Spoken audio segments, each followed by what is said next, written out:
Fellow collectors, we're talking about a beautiful, newer trading card game from Acy Faust, who is I think, pretty well-known trading card game artist and just a really fantastic artist. We're looking at a couple of pre-constructed decks today. It's going to be a two-part video because not only do we have these pre-constructed decks, we also have these amazing promo packs. Look at these things. I mean, I would have been happy if the sleeves were just like basic sleeves, but look how colorful these are with all the way the color all radiates from them. So this is from the Arts and Drafts 5-card booster pack. This is a set of 15 cards. So I got 4. Can we get a whole set from 4? I'm not sure. Maybe. I think it's possible. Or maybe we'll get a few duplicates and I'll need to go back and buy a few more of these. And then we got this Hallows Eve. This is the Halloween edition 5-card booster pack. And this is just a 5-card set. So that's why I only got 2 of these, hoping to get all 5 from these. So we're going to see, but we're going to open up these 2 pre-constructed decks and talk a little bit about the game, my impressions of the game.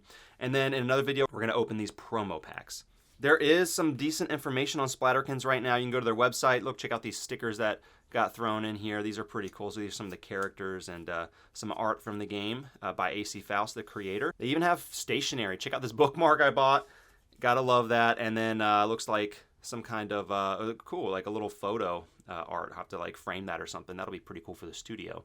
Of course, you can't forget this oversized playmat. Yes, that's right. This is not a regular size playmat. I was so surprised when I rolled this out of the box. I was like, whoa, this thing is massive. But this is such a beautiful playmat. I mean, the colors are so vivid.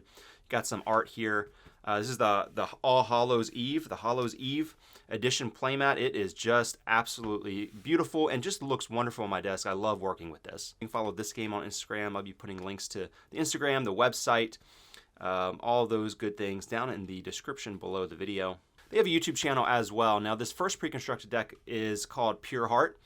And on the deck here, you can see this is one of the Visionaries characters. So you play as a vision. You have one Visionary card in your deck. Here you have another one. Who is this one? This is Lisa. So you have your one Visionary card, your like trainer or summoner type character who's actually represented in a card. And then you are summoning different Splatterkins. So you can see here, let's move this aside so we can see. Let's see how we want to do this. Well, this is our cover card, and then we've got Delilah. This is your Visionary. And then you've got your Splatterkins, which are your creatures that are made out of these, and they're made out of paint. They're sort of summoned through ink in a way is how you can describe it. So you have up to 4 cards as a play set. You got alterations. I guess those are like skill cards, also techniques. I'm not sure what the difference between these are. And then finishes. So you got 3 different kinds of like spells, I guess, that you can use throughout the game. So we're going to just go through the deck. So here we've got Delilah. So this is your Visionary character. So you got the name. Now I understand that this resource cost is also your health points. So the resource like pool, I guess, and also the health is shared. And then you've got your abilities here. Looks like you've got like a passive ability and then a active ability. And then of course I love the art on these cards. So this is your Visionary who you're going to have out for the whole game and will be used to summon your different creatures. So here's one of your creature cards. You got Quilly. Now my understanding of this, now I haven't played it yet, but I've watched, go to their YouTube channel. They got some good tutorials up there that have been put up. There's some recent guides and there's a very in-depth rule book up on the website. So my understanding is, so since Delilah has 10 and Quilly has 1, that like she would subtract 1 to summon Quilly. And that's my understanding. I'm just kind of guessing here, but I know there's like a shared number here that it shares the health and the resource cost. So and then they have their active, or let's see, the passive ability here is the blue one here. So Quilly, really, really cool. Something I really love about these, so you got a playset of Quilly here. Something I really love about this card game that stood out to me is just how beautiful the art is. I mean, every single card has this like rainbow theme around it. So here we have Saber, so another different kind of creature there. We got 2 of those. Prisma. The colors are super bright, vivid, a lot of high contrast. So we got Prisma here. So this one has a passive ability and then also Inspire is an active ability. So they can be inspired by 2, and I think that gains 2 points. It says Inspire, when Prisma becomes a showcase, your Visionary is inspired by 2. So I believe, so let's say she's at 10, and you use Inspire, she'll go up to 12. So I think maybe my understanding is that sort of one of the key strategies with the game, and I apologize if I sound a little bit sick here because I am a little bit sick. I'm getting over a bit of a cold here. So I think, one of the main things about this, here we got baubles, is that you have kind of a balancing act going on with using your Visionary's resource / health, making sure that you have enough, and also kind of spending some, is my kind of understanding. So it doesn't look overly complicated, right? I mean, you have your resource / life, you've got abilities, and then it looks a little bit like Pokemon inspired in terms of the gameplay layouts. We have a playset of 4 octi there. And what I mean by that is you have like an active Splatterkin or creature, and then you have like a bench, and they call that the drying rack in this game. So basically, your Visionary is creating these monsters, drawing them up, but the ink has to dry, right? So you have one that's dried that can battle. Now here we have a skill card now. So we got through the creatures. Now we have wash out. This is an alteration. So this says remove one finish or alteration from a foe. So maybe this is, yeah, so you apply it. This is like an equipment. Alterations are equipment. Interesting. Wash out. And then they affect the game or the creature, your Splatterkin in some way at that point. So you have Prism Strike out one of those. That's pretty cool. So this one, it costs 2 to use of a Splatterkin's Inspiration, deals 2 damage directly to a foe. And then when you apply it to a Prisma, this alteration costs 1 less to use. So interesting. So I guess you can, I don't know if this one stays on there or what, or how that works. Here you got a technique. So this is more of something like an instant. Heals a Splatterkin for 1 inspiration point. So, pretty self-explanatory there. But yeah, so it's a little bit like Pokemon. So you have an active fighter, and then you have a kind of a bench where your creatures are drying. Now it's different in that you cannot just swap out, it seems, any active Splatterkin for any of them on your bench, which is only 3 squares, by the way. It's not a 5-card bench like in Pokemon. You have to plan a certain order. So it's a vertical bench or drying rack. And once, your active fighter is gone, you can only bring in the one that's at the bottom of the drying rack. So you kind of have to plan ahead, I think. And then you have the 2 before it are on their way to drying. So you bring in one from the bottom, and then the next Splatterkin, I guess, moves down to be the next Splatterkin to come to the fighting table. So that's my understanding of it, just watching the videos online. And again, go check those YouTube videos out. Here we got some more techniques.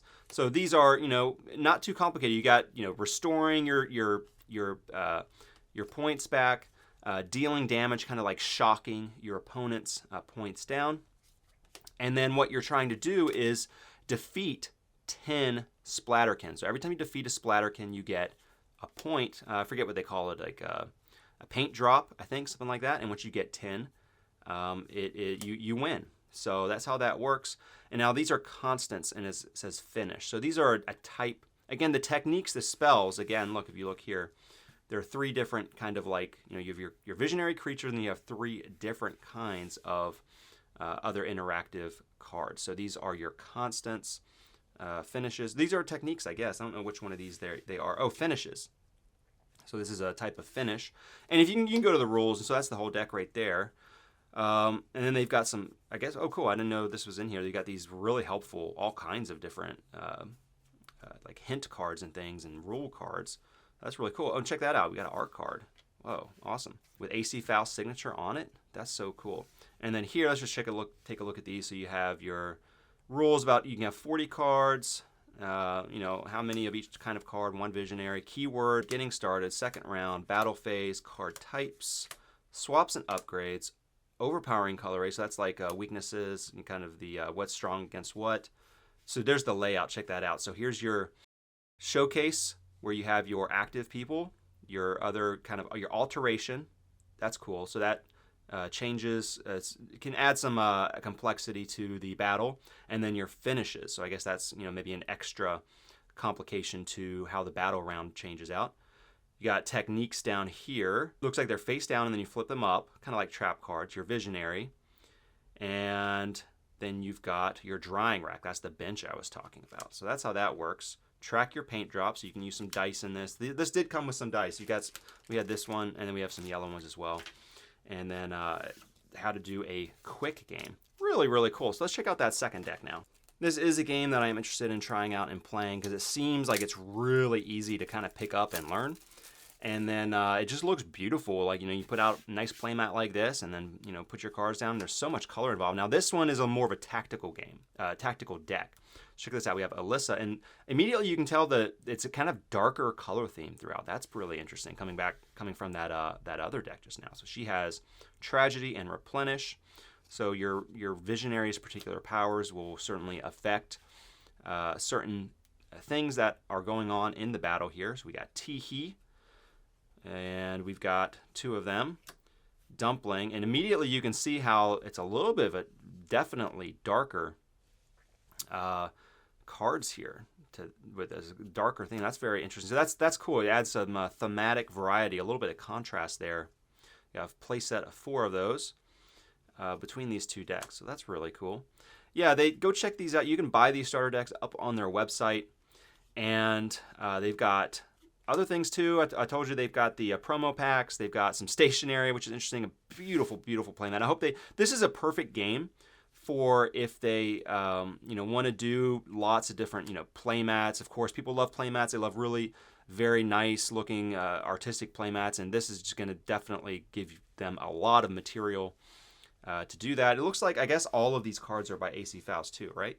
So I can see, as this game expands, maybe they'll get more artists as well. I wonder if you'll see some more artistic variety, but I really like kind of the cohesion of it all right now, just the way it is.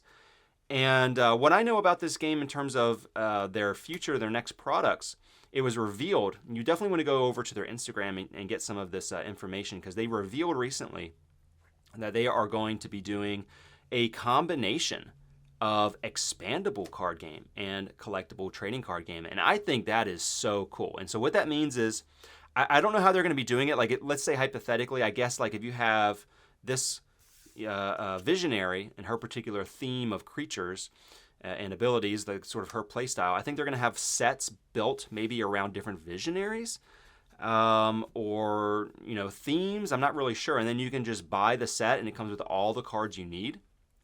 And you know what? I think that's really great, because I wonder if people are getting a little bit fatigued by some of the trading card, buy booster boxes, go after these chase cards and all that kind of thing. And I can see how that might be frustrating for someone who might just want to sit down and play with the cards. And, if you open a booster box and you get all these duplicates of cards you don't want to use for your particular play style, you got to trade or, go online and buy the ones you have and then sell the ones you don't want. And here, you'll just be able to buy whatever product you want, and it'll come with all the cards you need for that particular.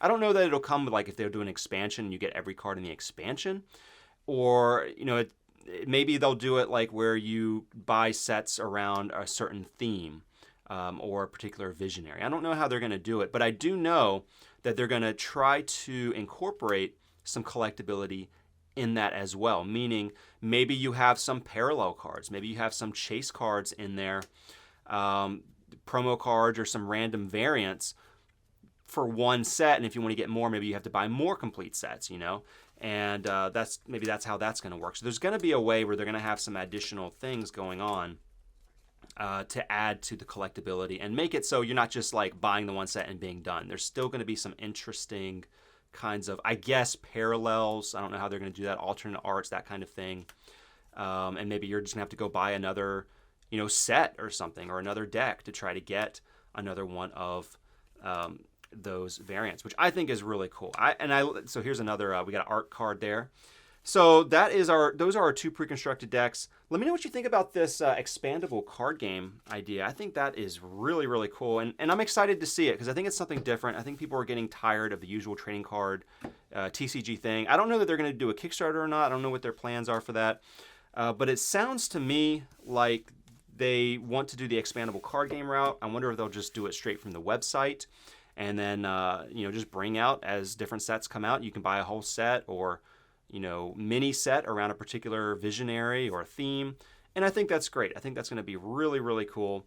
I'm excited to see something a little bit different. I'm excited to see that model play out. So I'm excited about the future of this. And Splatterkins didn't even send me this as a promotion. I just bought these because I just really like the look of the game. I saw this up on Ben Trading Cards, and just thought it looked really good. And Pee-wee's is another creator who has done some Splatterkins content on the channel. I want to do more. And we're going to be opening these next. We're going to do a part 2 video. I'm going to show off and open up these promo packs. Really, really cool. Let me know what you think about Splatterkins, and I'll see y'all in another video very soon. Thank you.